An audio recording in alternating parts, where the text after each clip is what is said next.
What's up, everybody? Today we're starting our brand new podcast, Mountains to Mainstream Sports. I'm your host, Payton Fitchpatrick. We decided to start this podcast. It's been something me and my co-host Andrew here I've been wanting to do for a long time. For me personally, sports has always been a big part of my life and my journey. Right now, I'm currently in medical school with Marshall University, but growing up all throughout my entire life and community, I played a lot of sports, and it's just something that I've continued to be passionate about and continue watching and learning today. And so this is kind of a passion project for us. And I'll let my co-host Andrew kind of introduce himself. I'm Andrew Evans. I'm currently the head middle school boys basketball coach at Lenore. Recently hired there. So as far as sports go in my life, same thing as Peyton. We grew up together. We always played ball together, and like he's constantly talked about doing this podcast, many PlayStation parties have brought us to this point. But like I said, I'm the head middle school basketball coach at Lenore Middle School. I assist on the girls team. I'm the co-founder of Dreams, which is a basketball training program that my cousin and I run. And then I'm also administrator to the Williamson Buddy League and the Lenore Buddy League. So sports in general, I obviously enjoy them all, but basketball is probably my strong point. Yeah, I think both of us enjoy sports a lot. We both keep up with a lot of things, and that's kind of the goal of this podcast is to talk about things we enjoy, but also kind of keep up with the news and interact and have fun with predictions in regards to both local, collegiate, and national sports of all kind. That's just something we want to talk about and have fun with. We talk about sports a lot in general, and so having a way to talk about sports and interact is something we want to do. We want to bring in interaction to the community. We want to have interviews. We want to bring the spotlight to our local athletes as well as talk about some national topics. So that's kind of where we are today. Bear with us. This is our first episode. We have a lot of learning and figuring things out to do. We have a big visions for this, but right now we're just trying to figure out what we're doing. And in the future, as things progress, we should improve and figure out what's right and what's wrong. Yeah, definitely. I think the more we progress with this podcast, we'll kind of learn the do's and don'ts. But for right now, we're just kind of hitting the ground running and figuring out how we're going to do this. But at the end of the day, whether this is something that blows up massively or it's just something me and Peyton continue to do just for fun, and either way, we're excited to do it. We've been best friends our whole lives, so like I said, we've been talking about this for a while, and we just kind of finally decided to jump into it today. Yep. And so if you're watching this, whether it be on Facebook or YouTube, I think we have a wide range of places we're going to upload to. I think we're going to try to have a presence on YouTube, TikTok, everything. So if you guys don't mind, if you like what you hear today, you can subscribe or follow us. But our plans for today is just a brief overview. We're going to talk a little bit about the Zip Zone Classic, big event in our community happening November 25th at Martin County High School. So one of the topics we're going to discuss today, of course, is the Zip Zone Classic, big event in the basketball community, in the high school basketball community in our area. Something that's been going on for, I think this makes 36 years. And of course, as always, they have a stacked lineup for this year. Starting the day off, we're going to have Shelby Valley versus Chapmanville.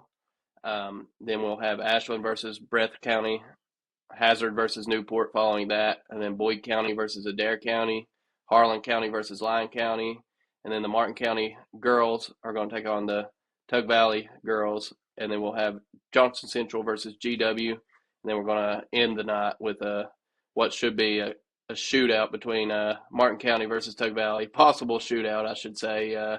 Tug Valley's anything like they were last year. We're ready to see a defensive-oriented style of play. But just looking at the schedule, there's a couple matches that kind of stick out to me that I want to hear kind of what you're thinking, Andrew, and how you're excited to see. I know, like me, you always enjoy going and watching the games. So starting out strong with Shelby Valley versus Chapmanville, what's something you're excited to see out of this game? Yeah, I'm excited to see the reconstructed Chapmanville roster. They got probably, I think, 3 to 4 transfers from different places this summer, and then not to mention you got former Tug Valley star Joey Gollyhue returning for his senior year at Chapmanville. Talking about Joey, Special talent, 3 level scorer. I think he definitely improved on the defensive side of the floor last year, which would some would say was probably his one of his struggling points his freshman sophomore year at Tug Valley. But I'm excited to watch him play. Looking into Shelby Valley, I'm not too well rehearsed on them, but in the past they've definitely produced some talent, some very premier players. So it wouldn't surprise me to see some kids step up from them this year that impressed me. So that'll be a matchup that'll probably be fun to watch. All right, and then the next matchup we've kind of talked about a little bit is complete. Right after that, you're going straight into Ashland versus Breath County. What are you looking for in this game, Andrew? Yeah, Ashland, I'm definitely excited to get an opportunity to watch Xander Carter from Ashland High School. He actually back in the summer had an offer to go play for Overtime Elite, and he turned it down. I thought that spoke a lot about him as far as his how he cares about his high school, how he cares about his community, wanting to finish out there. And then he's also committed to Liberty University. So I've only heard praises about this kid. I've got an opportunity to watch him on I think D&D a couple times. People I've heard people talk about him, but I'm excited to watch him play. Yeah, for sure. And then moving down the list a little bit here, what do you see out of the Martin County girls versus Tug Valley girls matchup? A little bit of Panthers versus Cardinals here. I think a lot of people are sleeping on Tug Valley girls team. Me being a assistant coach at Lenore Middle for the girls team the past few years, a lot of my former players play at Tug Valley, and so I know what they're capable of. Coach Seth Uten, I think he's got them well prepared. They had a nice, pretty productive summer. Off season stuff like that. And I don't think too many people looking for them to be a standout team, but I really see these guys, this group of girls, making a run in single A basketball this year. Then you look at Martin County. I know that they still have Macy Maynard, who's originally I think she played at Belfry originally. She's the daughter of Nate Siggers, who's the head coach at Williamson Middle. Macy's 6'4". You can't teach size, and Mm. she's the glass. You most of the time you throw it into the poster, she's going to score the basketball. So Tug Valley definitely have a tough time matching up with her, but at the end of the day, I think it'll be a great game. Yeah, another good matchup to look out for is the boys Cardinals versus Panthers matchup. What are you looking for here, and how much do you think the crowd is going to play into this? I know you would kind of think in this kind of tournament setting, having it at in Inez, Kentucky, Martin County would have the home court advantage. But as you're aware, and as I'm aware, I don't think a lot of people realize that's not so much the case. The Panther fans move with the team wherever they go. So what are you looking for here? Yeah, Tug Valley travels as well as anybody, especially when it's just right over at Inez. And you got an interesting matchup here. They matched up last year in the Half of McCoy shootout. Um, they and that was a good game. Martin County came out on top, but Tug Valley returns probably 90 or 80% of their offense. They lose Buddy Markham, who's going to be very hard to replace. They Mm-hmm. add third transfer Ethan Farrell though, so that definitely helps. On the other side of things, you got Martin County adding former Tulsa star Parker Watts, who is just, a freak athlete, and that kind of it's kind of ironic in a way as well because Tug Valley Tulsa has that big rivalry, and now Parker's there getting an opportunity to play the Panthers again. And then, lastly for the Cardinals, I'd like to bring up Payton Davis, former Kermit kid. I would love to see the Mm-hmm. kid uniform, but he's had a great career over at Martin County. Tough nosed defender, plays 110% every play. He's really fun to watch. Yeah, I think we're going to see quite a defensive matchup when we're watching this game here. And Tug Valley, of course, as everybody knows, single A champions in West Virginia last year, returning a lot of that roster. I think they're only going to be better this year, just adding a year of development and practice under their belt. I don't know of hardly any teams in the region that work as hard throughout the summer as Tug Valley does to improve their boys. So I'm excited to see what we bring out to the court this year and what Martin County has to offer as well. I know they're another tough-nosed team. Made a little bit of a run last year in the tournament, if I remember correctly. So should be a good matchup. Yeah, I agree. Like I said, I mean, everybody, Eastern Kentucky, Southern West Virginia, everybody looks forward to this date, November 30th. I've got it circled on my calendar. I'm excited to watch all those games. It's a tradition for me at this point. I'm there every year, so very excited to watch that. Yep, everybody's going to be getting their stuffing and turkey on Thursday, and then going to see hopefully some rim stuffing on Saturday. So can't wait for that. Yep, Good way to cap off the Thanksgiving week. definitely. All right, our next topic we're going to dive into some, professional sports news. We're going to, NBA season just underway, about a month in, a little less than a month in. We're going to talk about kind of our two early picks for NBA Finals champions. Who's impressed us, who's underperformed, and then we'll look into some maybe potential end of season awards such as MVP, Defensive Player of the Year, Rookie of the Year. Like I said, real early in the season, some of these are going to be too hard to pick right now, probably, but we can at least Mm-hmm. talk about who we like, who our favorites are right now. Yep. For me to start with this, just talking about too early. If I had to pick somebody to win the finals today, I mean Cleveland's looking as good as anybody, undefeated. Or, me being as big a LeBron fan as I am, I've said for the past 2 seasons I'd love to see LeBron return to Cleveland, but Mm-hmm. retire a Laker. But that aside, that personal opinion aside, Cleveland as is playing unbelievable right now. You got Donovan Mitchell, NBA All Star, Jared Allen playing really well, Evan Mm-hmm. Mobley. They've got a nice roster that they've developed through drafting. Obviously they trade. Yeah, and even trading, they got Max Strus. I think Isaac Okoro is an underrated piece on their roster, defensive hard nosed player.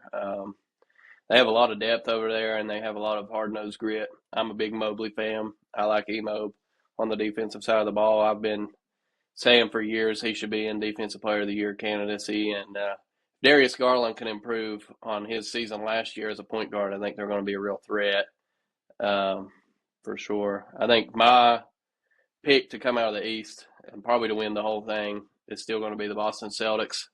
I Yeah. think it's tough to argue against the Celtics. They brought everybody back. They pretty much dominated the entire season last year, and the East is so weak right now. I don't see anybody really matching up against them.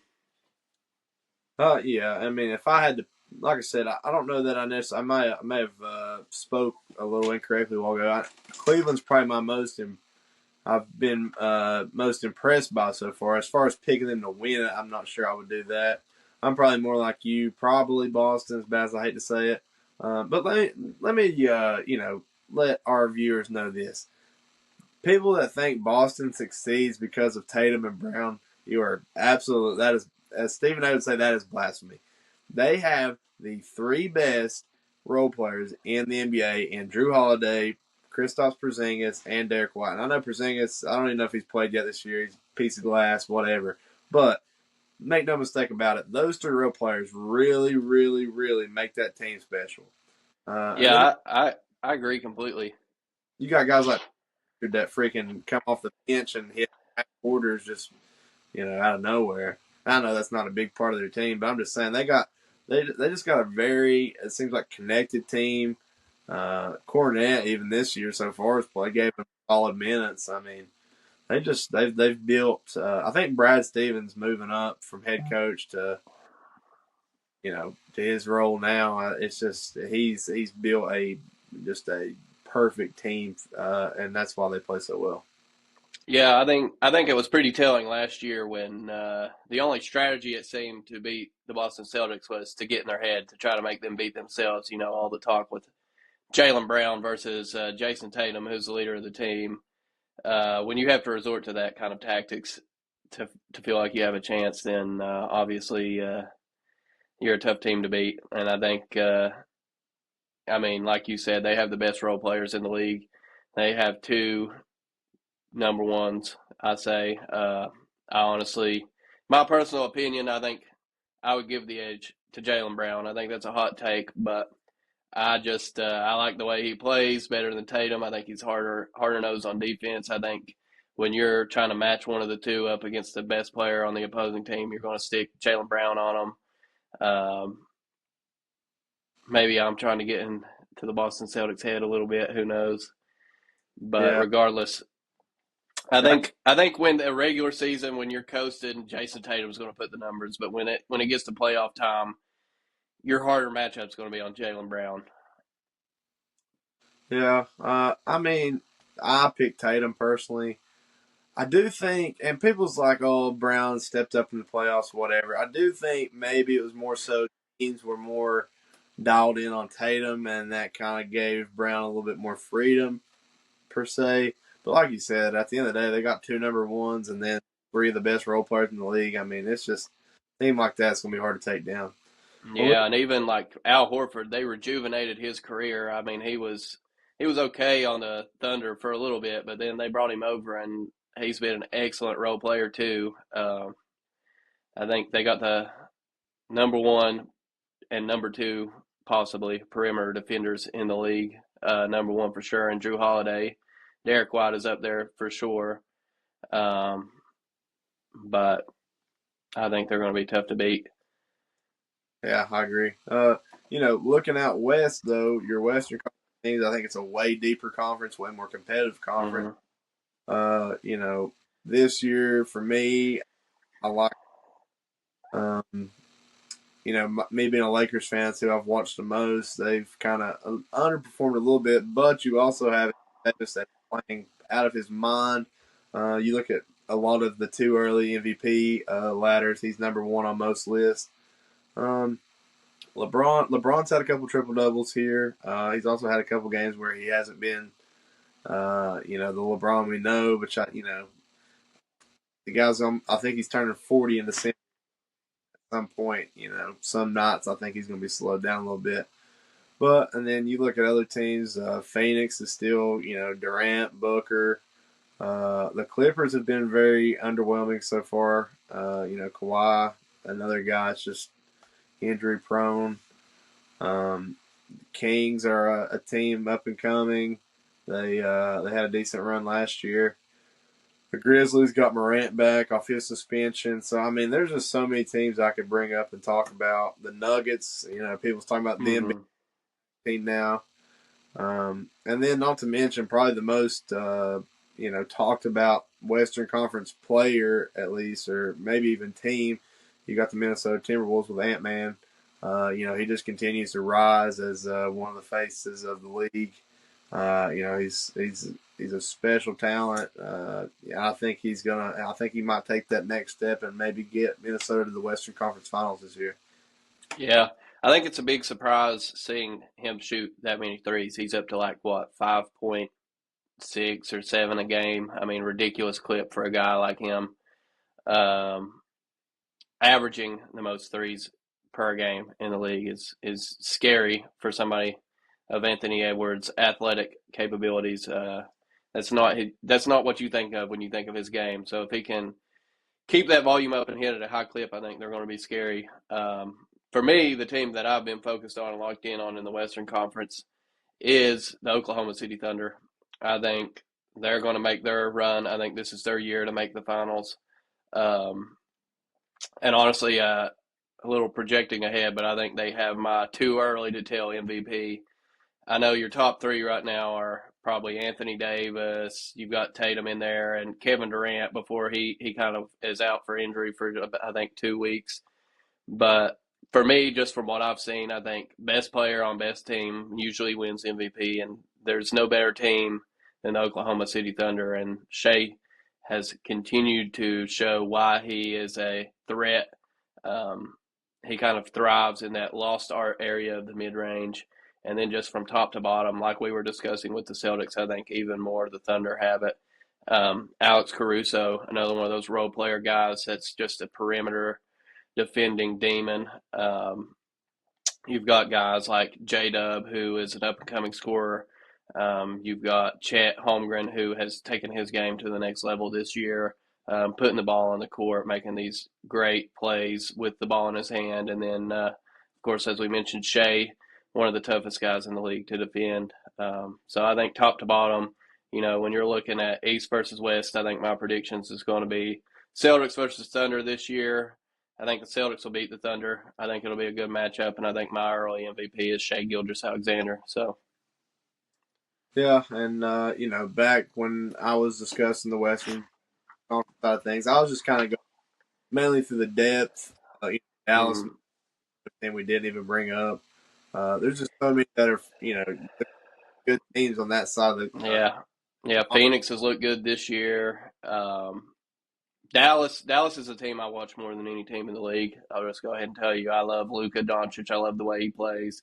I enjoy watching them. I think they have great role players too. I don't think anybody could have predicted what Derek Lively would bring to the team, and I don't think anybody has predicted what Klay Thompson would have brought to the team. He's looked phenomenal the first couple games of the season, and so of course it's easy to say, they improved from the roster last year that made the finals, so obviously they should be in the conversation. Last year the Thunder were too young, and maybe they're too young this year, but they've got some experience, and I don't see from a talent level any team matching up against them in the West, even though they are a stacked conference for sure. Yeah, and my early pick out of the Western Conference is definitely the Oklahoma City Thunder as well. I liked them last year. I like them this year. Like you said, they got a year experience on the belt. Then they also add Alex Caruso from he wasn't on the team last year, obviously. So you add that veteran guard who's been to the NBA Finals, who's won an NBA championship.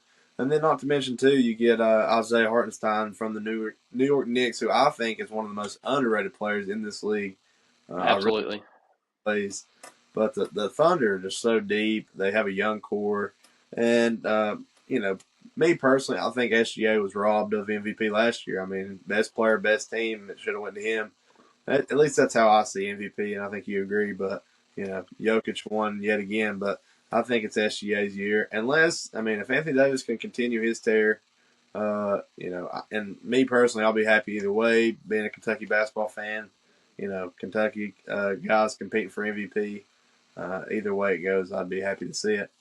But as far as I pick OKC out of the West, Eastern Conference.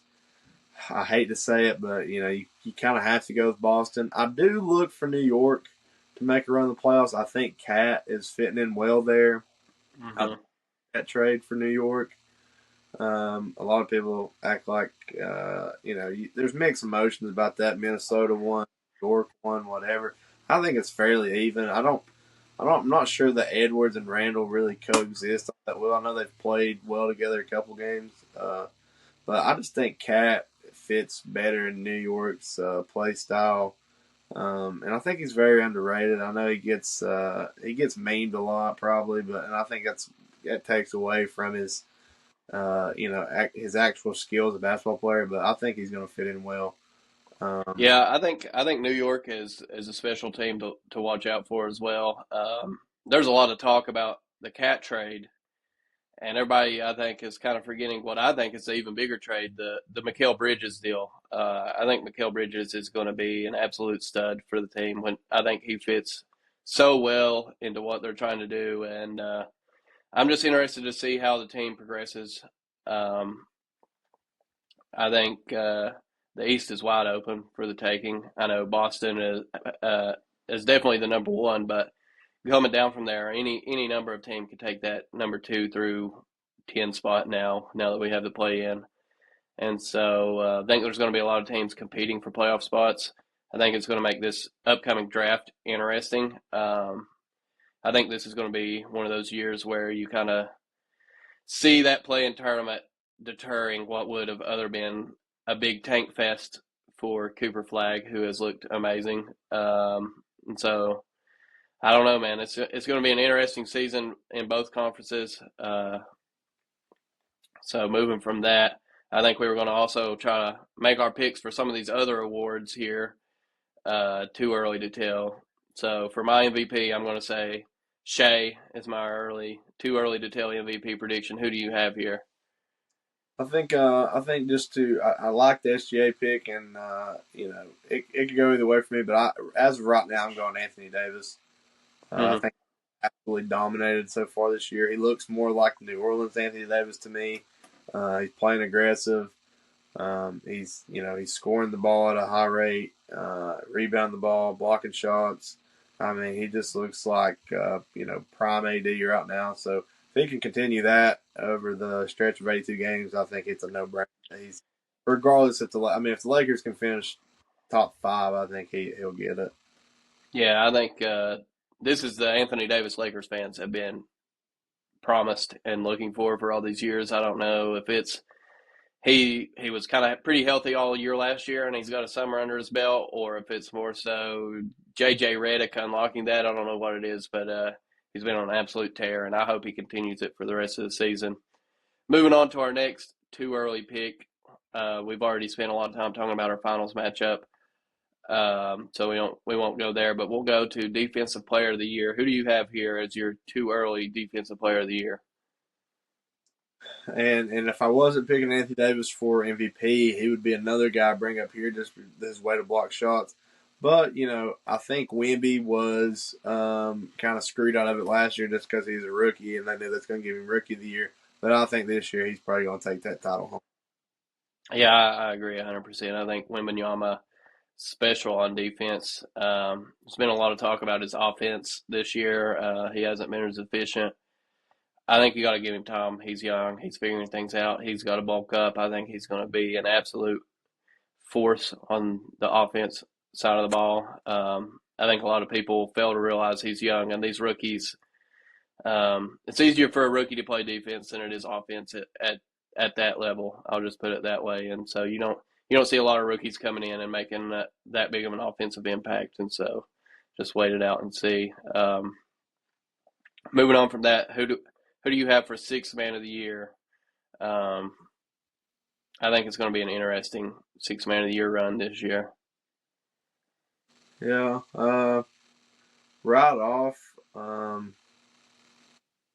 And who do you have for your Sixth Man of the Year? I think I got to give it to the guy in Minnesota, Nas Reed. I think Nas Reed kind of was in those talks a little bit last year, and I just think with Cat gone, his role is going to expand even more. People in Minnesota love Nas Reed. I love Nas Reed. I think the style of ball he plays is honestly very similar to the way Cat played. I think that was a lot of the kind of the thought process maybe for them to rationalize trading. They have Gobert, they have Cat. They tried the experiment of Cat and Gobert together. They saw how that was, and I mean, you don't lose as much as people are thinking from shipping Cat for Randall because you have a guy like Nas Reed who hits the three ball, who's a good post defender, who's a good rebounder, and coming off the bench, man, he adds so much to their offense. He adds so much versatility, and I think for me that's my six man of the year candidate. I definitely like that pick as well. I'm trying to think of some six mans around the league that stand out.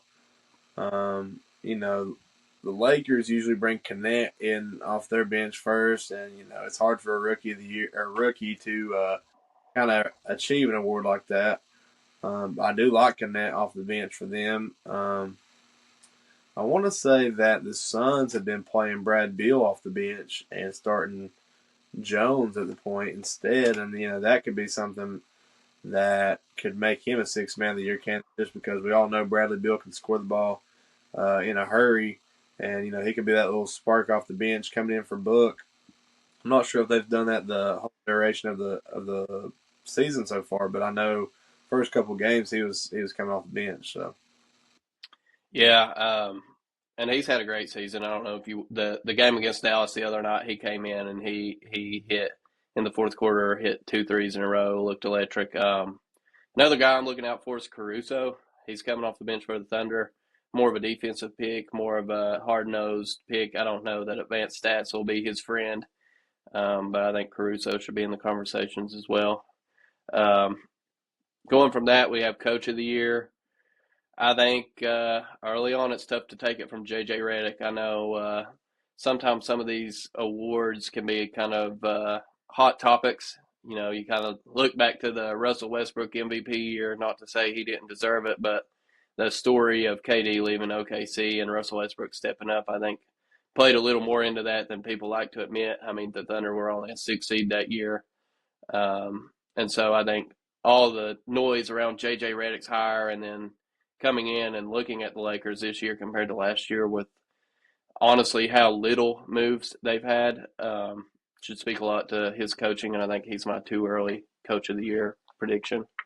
Well, and I think too, talking about Anthony Davis earlier, I think you mentioned maybe that's his play is accredited to JJ kind of amping him up, and if so, and I think there's some correlation there, and you got to give him credit where credit's due. I mean, we've been, like I said, and Laker fans have been waiting on Davis to kind of perform at this level, and I think we got to give a little bit of credit to JJ to put him in the right spots, running the right kind of plays, right kind of sets, just putting him in position to succeed. And that's for me. I think that would be my pick as well. We let's talk about a little bit of college ball here. We got the Champions Classics coming up, matchups that people always look forward to seeing. What are you looking forward to seeing Champions Classic matchups this season? Yeah, I always look forward to the State Farm Champions Classic as a Kentucky fan. We play in it annually. That's Tuesday, and obviously we got the first matchups: Kansas, Michigan State.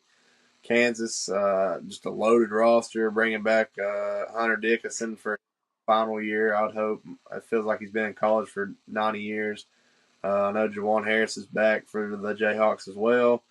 And they had a little scare the other day, actually, against North Carolina, and squeaked out that one by 3. So I think them and Michigan State, you can't never count Michigan State out. Tommy Izzo, Yeah, one of the greatest college. Hard to ever count them out. So that'll be fun to watch. That's the first matchup, I think, at 6 p.m. or maybe 7. And then, the 9 o'clock matchup, you have my Kentucky Wildcats against the Duke Blue Devils. Cooper Flagg, everybody's talking about him. Not to even mention just him. They have a loaded freshman class just in general. Kentucky, it's a whole different. This is not the Kentucky basketball we're used to. Coach Cal's left for Arkansas. We don't have the diaper dandies we're accustomed to. Actually, we have the complete opposite. We have a slew of just best available transfer portal guys we could get. We're 2-0 so far. We defeated Wright State first game, and we beat Bucknell yesterday. My favorite players I've enjoyed to watch so far, Kobe Barea, who very well might be the best three-point shooter in the country. And the guy he's automatic from 3. And then Lamont Butler, if you remember a couple years ago, hit the game winner for San Diego State to send them to the national game, I think in 21. And, and it's, like I said, completely different style of play for Kentucky. You have former BYU coach and former Kentucky player. Mark Pope is our head coach now. mm-hmm. To me, he's an offensive genius. They run a lot of they run a lot of different sets. They run a lot of zoom action, which I enjoy zoom action, especially when you got shooters spacing the floor a lot. They run their shooters off a lot of stagger screens, elevator screens, pin down screens. I mean, it's really fun to watch. Defensively, I think we could probably improve, but to me, I think it's easier to gain defensive edge throughout the season, offensive edge. Offensively, I mean, I don't see us getting much better other than just some games we're going to hit a lot of shots, and then some games we might struggle.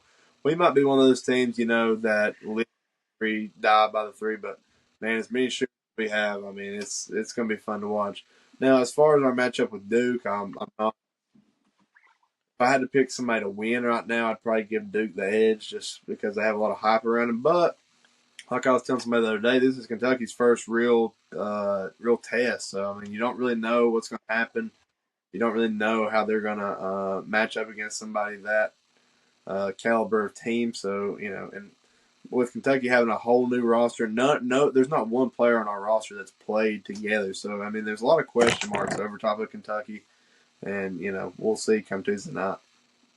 Yeah, I think this is obviously one of the big matchups that Kentucky fans are looking forward to this season. I think uh, I think this is the change that a lot of Kentucky fans have been looking for.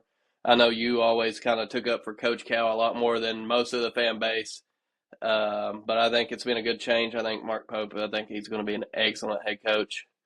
Um, and I like the direction that Kentucky basketball has taken this season. I think we're going to really see how much of the rabid fan base enjoys what they've been asking for the past couple years. Kind of get what you want when it comes to that.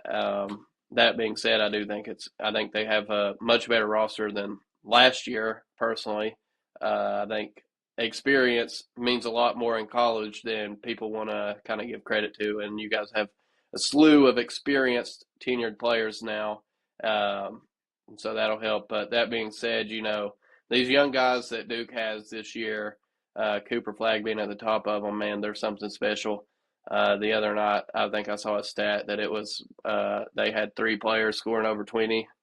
Um, I mean, man, their rookie class is something special for sure.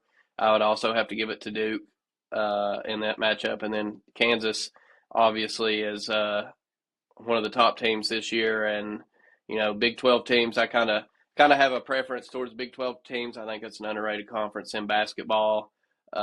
You've always got a couple hard hitters out of that conference every year. Kansas usually coming out, and so I would have to pick them as well. But like you said, you can't. It's hard. It's hard to pick against Izzo for sure. So we'll see. I think it's two very exciting matchups that everybody should be tuning in for if you love basketball and college basketball especially. Yeah, definitely. I'm excited to watch it. Like I said, first real test for Kentucky, so question marks over top of us right now. We'll kind of see what we got come Tuesday night. Yeah, and I think it's a big test for Duke too. Marquee matchup, big names. When you're playing against a big name school, we'll see what Cooper Flag is made of for sure. So I wouldn't count out the Wildcats. I would not count out the Wildcats in this one, but I think Duke has it. All right, now start off. Hopefully something that we're going to be both engaging in the future. We're going to do an interview here. I'm going to talk to my co-host of the podcast here, Andrew, about his recent hire as Lenore Middle School head coach. Something that's been rumored for quite a while now, at least something I've heard for quite a while, and finally announced the other day. I think I've seen a lot of very positive reactions from the community. Um, and so, just to start, Andrew, how are you feeling about getting this position? Well, I've my coaching career started 2020. I came on as assistant at Lenore for the girls team, which I still am doing. But I've wanted a coaching role with the boys. I've been an assistant for the boys team a couple on and off, but I've really always wanted that head coaching role. Uh, it's actually the second one I've applied for in the past year, and this is the one I got. But I couldn't be more excited to get to gain this one. Me living in Lenore, my background in Lenore, running the buddy league, being the girls coach, one of the girls coaches. It was just I was very humbled to see everybody's reaction, positive reactions about it. Try to actually start tomorrow, so I'm excited to hit the ground running. We've used some flex days. I have an idea of what my roster looks like. We're young. We have some eighth graders, but they haven't really played much before. So to me, as a whole, we're just a young, as far as basketball experience team. But we're ready to hit the ground running tomorrow. Yeah, so talking a little bit about that, what is your philosophy that you're kind of bringing into this season? What do you want to see out of these young boys as you go in? Are you going to be run and gun? Are you going to be more defensive oriented? What's kind of your vision for Lenore Rangers basketball this season and moving forward in your tenure? Yeah, I definitely like to. If you got to know your personnel every year. This year, I would say we're a tad bit undersized. I do have one kid that's probably about 6'2", 6'3". He's got some nice size, nice inside player. Gonna have the develop a little bit more. But I think I do want to be a defensive minded team with this group just to kind of lay that foundation down. Hopefully, kind of build a culture that we're gonna play hard. We're gonna play hard on that side of the floor. And like I said earlier, I think if you can get a team really on defensive minded team, get everybody guarding the ball as one. Your offense will come. There's a million different things offensively you can do to try to get different looks, get other players involved, whatever. And coaching offensively, if anybody ever watched me play, I like to shoot the ball, so you know offense is what my mind kind of drifts to. But at the same time, I think if my team this year is going to have a chance to compete, we're going to have to really find some guys that want to get after it on defense and ready to give their all on that side of the floor. All Try again. right. You mentioned a little bit about your coaching experience in the past. You're also co-founder of E&A Hoop Dreams. Tell us a little bit about what E&A Hoop Dreams is, what you guys do, and how that's going to help you as you move forward as the coach of the boys basketball Yeah, in so Lenore. E&A Hoop Dreams is founded by myself and my cousin Elizabeth Evans. She's a former player at Tug Valley and also a former collegiate player at West Virginia Tech. When we started this, I think E&A started probably 2019, 2020, somewhere in there. When we first originally started, it was just to kind of try to schedule kids for individual basketball workouts. Anywhere from ball handling, shooting, passing, finishing, and it's only grown. It's grown to something I never thought it would. Not only do we, deal with individual workouts, it's grown to where we've hosted group work. It started off with individual workouts. We went into group, or it started off with individual workouts. It went into group workouts, and then even from then, we've done camps. We've done camps with we've done our own camps, but we've also done camps with hosts like Fadeaway Fitness. He's a guy from up in Wheeling, West Virginia. He's real big on TikTok. He came down to Lenore, done a camp with us. But even aside from just the basketball training perspective, E&A is actually we host annual events such as like our middle school shootout, which is just like a kind of like the zip zone, just like an array of games in a day. So that's always something I look forward to. That's actually coming up on December 14th. I have 20 middle school teams in it this year. And then we do our boys and girls high school showcases, which is where we split up the kids. We usually take 50 per group, girls and boys. We split them up into even teams, and we try to have some college coaches come down and watch them and just kind of showcase their skills. Usually with the boys ones, I haven't been as successful just because it's hard. Scheduling conflicts a lot. We don't get the college coaches in person, but luckily for me, D&D Sports Network always is helpful to cover our events. We have coaches watch through that. Now with my girls showcase though, I've actually had UPike's women's coach in attendance at the field house when we do this event, and when that happened, that was pretty cool for me to see. And then also doing that, I've gained a lot of contacts. Middle school coaches, high school coaches, college coaches. So it's just fun to. It's been a lot to me to build a business and to kind of expand my basketball knowledge, but also expand my basketball relationships with people, Mm-hmm. and then kind of just furthered my love for the game of basketball even more. And but all that being said, the main goal is still what it was in the beginning: is to try to help kids in our area improve their skill sets. Just improve as basketball players and just try to provide as much opportunity as I can. Yeah. Um, Second part of that question, what do you think Lenore Middle School Rangers are going to gain from your experience at E&A Hoop Dreams? Well, I just think, and especially with the team I have this year, a lot of inexperience, just haven't played. I think me as a basketball trainer, I've learned a lot of different drills and just different ways I can help improve not only just as a team, but each individual player can improve their skill sets through just our regular middle school practice. I take a lot of things I do one on one with kids and incorporate it in our team practice. One, because we have to, because we're just inexperienced.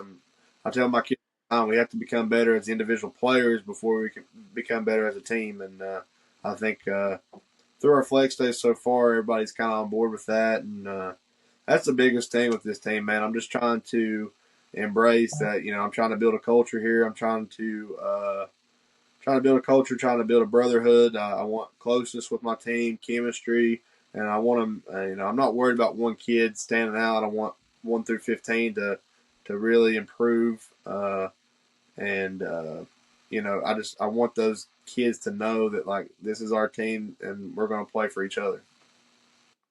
Yeah, and I think that's something that's going to be important for the community. As you and I both know, Lenore Rangers community is a big, big following, and there's a lot of passionate fans out there.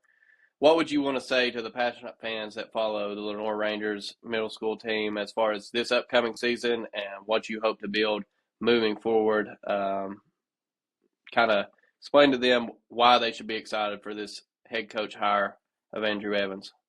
Well, like I said, I want to build that culture, build that brotherhood, but I'm also I'm in like I try to make it as fun for the kids as I can, and I like community involvement. And nowadays community involvement comes in the form of social media. So I'm planning for hopefully a hot video for our team, kind of get the community excited for this upcoming season. And it probably won't happen this year, but I do look to get some new uniforms, some new swag, if you will Mm-hmm. on. Um, but I'm real excited for this season to start. And like I said, when it was posted to D&D, I was real humbled by all the positive reactions, and I think we'll surprise some people this year. Yeah, I think everybody in the community knows who you are. Everybody in the community loves what you've done. I don't think it's hard to find many people that are as passionate about helping out the kids as you are.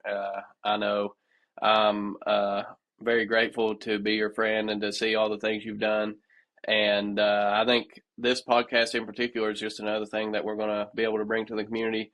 So, one final question here: what is Mountains to Mainstream podcast going to be for you and moving forward in your repertoire of things that you kind of wear the hat for? Yeah, I just think like like I said earlier, I'm involved in so many things, youth sports related. I think this platform is going to give us an opportunity to not only for me and you just to talk sports, but as far as provide an opportunity for our youth, we can it gives us an opportunity to bring on different athletes for interviews and kind of spotlight if a local athlete has a good game, we can talk about it and just kind of bring more light to them. This is kind of going to hopefully turn into a local media outlet that just provides more spotlight, more eyes on our local athletes. Yeah, and I think a lot of the vision we share for this, I think there's definitely been some points in this podcast where it's been a little awkward, where we feel a little uncomfortable. I think that's natural. I think moving forward, this is going to be a fun podcast. I think we're going to end up having some good personality, having some fun banter once we hit our stride. We kind of been bouncing all over the place, so I thank you for starting this with me. I thank you for being here and having me ask you some questions, and hopefully moving forward, this podcast can grow into something just like you've cultivated with E&A Hoop Dreams, where it's something that you never could have imagined. Yep, absolutely. All right, with that, guys, we thank everybody for tuning in. This is a pre-recorded podcast, so our first couple ones will probably be like this until we get in the groove of things. Later down the road, we plan to do some live sessions. That way, we can get some Mm-hmm. comments as the show's going on. I look forward to that. But other than that, Peyton and myself, we thank everybody for tuning in, and we'll catch you next time. Yeah, we appreciate everybody for tuning in to our first episode here. Or, like we've said many times, we're only going to continue to grow and move things forward. We hope you guys enjoyed some of the topics. If you guys have any anything you want to hear us talk about, any interests or any suggestions, please let us know down below, and we'll catch you guys next time. Thank you.